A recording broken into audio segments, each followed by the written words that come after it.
Okay, so we've had a lot of questions about tea after that last video kind of blew up a little. So I want to go over the different types of tea a little bit with you just to kind of explain so people understand a little more. There's so many types of teas out there. There's hundreds of varieties. Sorry about the traffic out there today.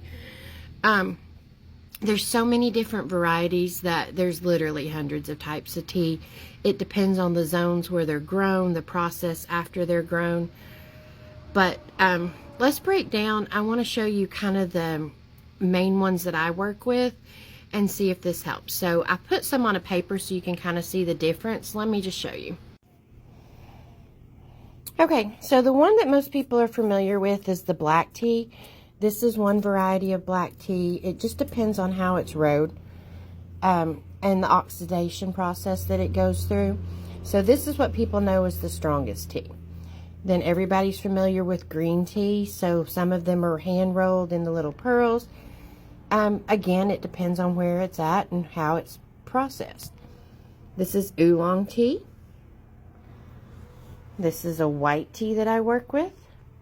This is a rooibos, which is not technically a tea, but a lot of people refer to it as tea. Same with honeybush. It's not technically a tea because it doesn't come from the Camellia sinensis, and I know I'm saying that wrong, don't come after me, plant. From now on, it's just going to be referred to as the tea plant. Because all of these, your oolong, your green tea, your black tea, and your white tea, these all come from the same plant. So because all of those come from the same plant, like I was saying before, it's basically how it's processed. The oxidation level, and in theory, any plant or any tea plant could make any of these. But truth be told, basically because of geography, growing conditions, and the local expertise of the people who've been doing this for years and it's been passed down generation to generation, makes a huge difference on how the tea tastes.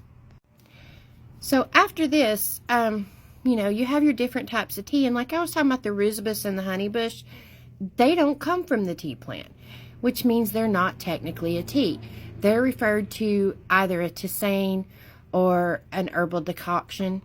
Same as if you take lavender or chamomile and you don't add the tea plant to it, it's not actually a tea. But because they're made the same way, we refer to them as teas, and most people are not going to correct you because that's what most people know.